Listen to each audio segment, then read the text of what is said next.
Hey everyone, this is Prakhar Saini and you're watching MBA and Life. Today in this video, we are going to talk about easy 5-step approach that you can apply to win any corporate competition or inter-college or even intra-college competition. Before we start this video, I have attached all my videos like top 5 things to do in MBA part 1, part 2, secret of PlaceCom, top 5 slangs in MBA in the I button above. You can go and check out that as well.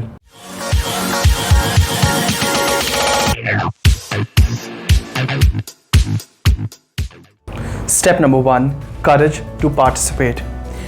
Now, it is the most important step of winning any competition, be it corporate, intra or inter-college event or competition, right? Even before you start preparing for a competition or start winning, the courage to participate should be there in you. Now, it is very much common in most of the B schools or in college anywhere that around 40% of the batch plus minus 10% is always inclined towards participating in various competitions, events and functions. Now, what happens to the 60% of the batch? Why they don't participate? So the reasons which I have seen is that they're not willing to participate because they have lots of work, they don't have the motivation to participate, or they just don't want to participate because of the fear of failing away, right?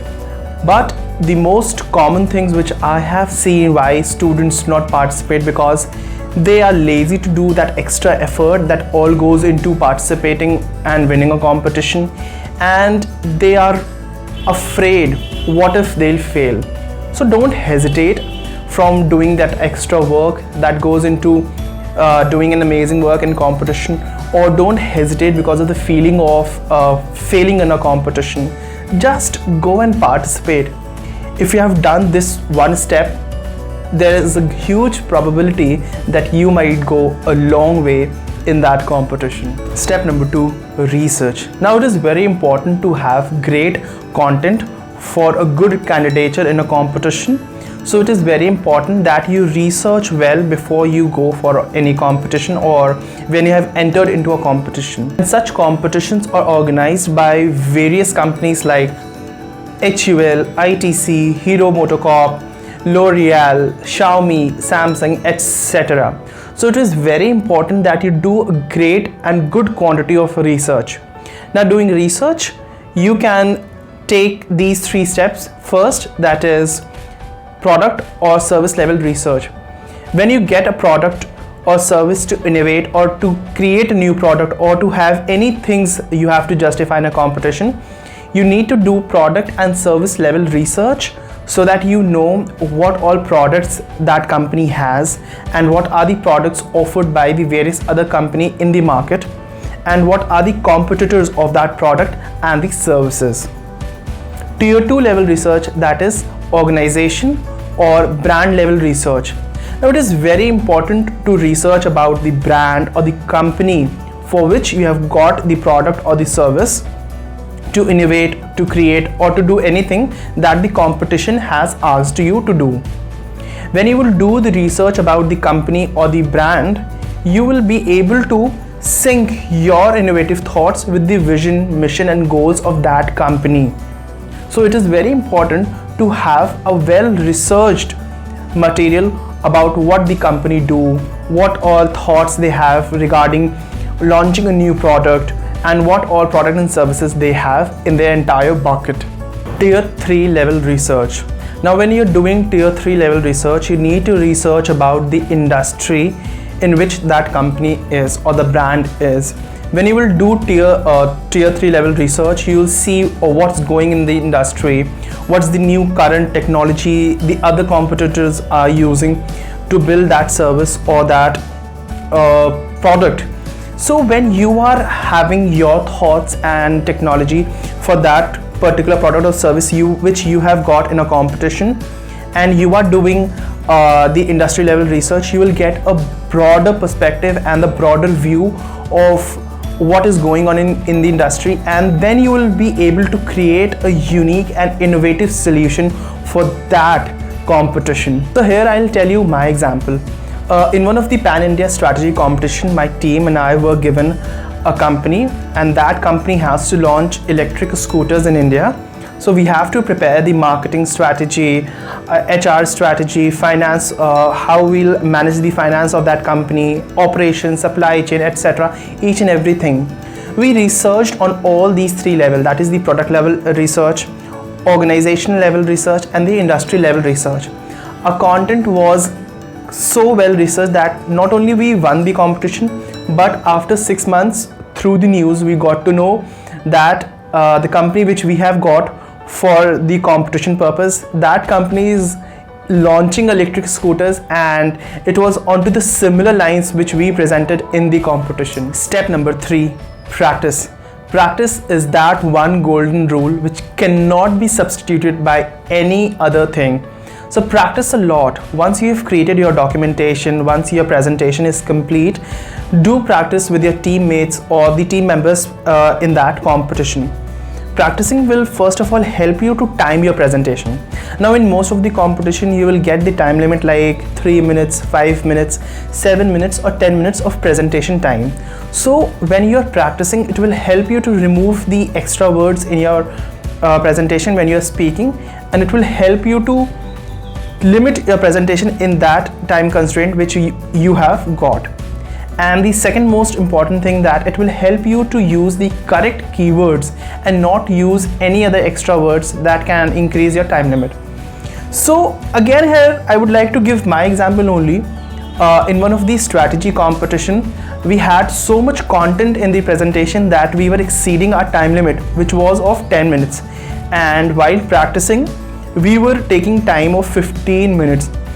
So practicing first of all helped us to reduce the time limit to 10 minutes, and it also helped us to remove the verbosity from the entire presentation, and we used all the correct keywords which could be used in a sentence so as to refrain ourselves from using extra words and extra jargons in the presentation and make it long.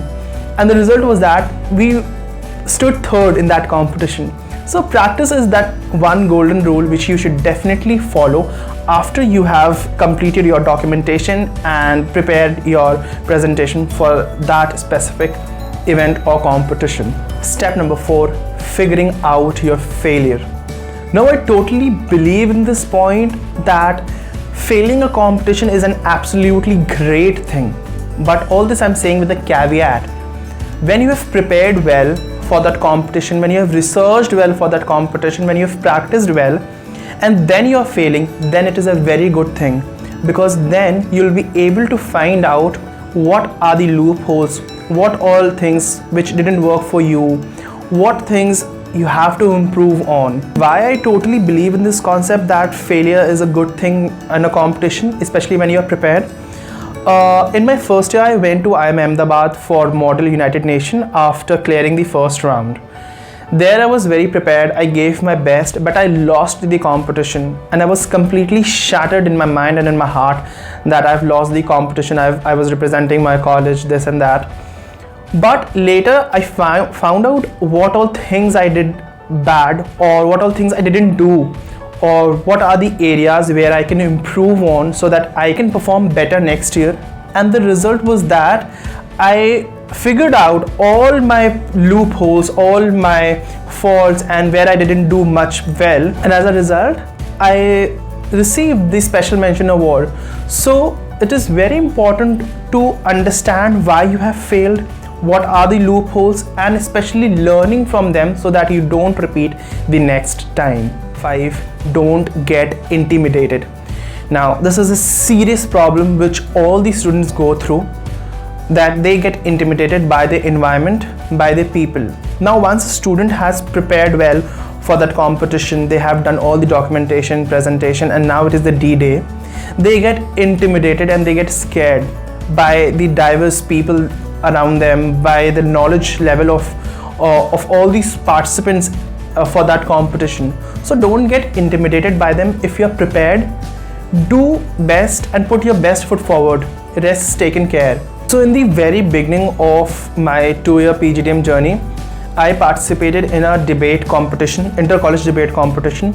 I prepared well, I did my research, and on the D-Day when I went to the auditorium hall, I saw that 40 other participants were also there to contest with me. I got absolutely intimidated by the number of students who were going to contest with me for debate competition. The diverse background they were bringing in, the kind of knowledge they were bringing in, I was totally scared. And the friend sitting next to me, he also said that we should take our name back from the list, because it is, I think, very difficult for us to win the competition. And the top of it, just 5 minutes later, we got to know that 8 students have already taken their name back from the competition. So at that time, we were extremely scared and skeptical that whether we should take our name back from the competition or whether we should go ahead. So I consoled myself, and I also told my friend that let's stay and give our best foot forward. We have prepared so well, so let's not back off from the competition, and let's do whatever we know and perform our best way. We qualified first round, we qualified second round, we qualified third round, and eventually I became the winner and he became the first runner-up of the inter-college debate competition. So don't get intimidated by the kind of people you have, the amount of diversity, knowledge from the university they are. Just prepare well and do your best on the D-Day, and don't get scared of anything, and you are ready to win the competition. That is for today, guys. If you like the video, hit the like button, subscribe to my channel for more such engaging videos, and also do not forget to share it with your friends. Till then, take care. Bye bye.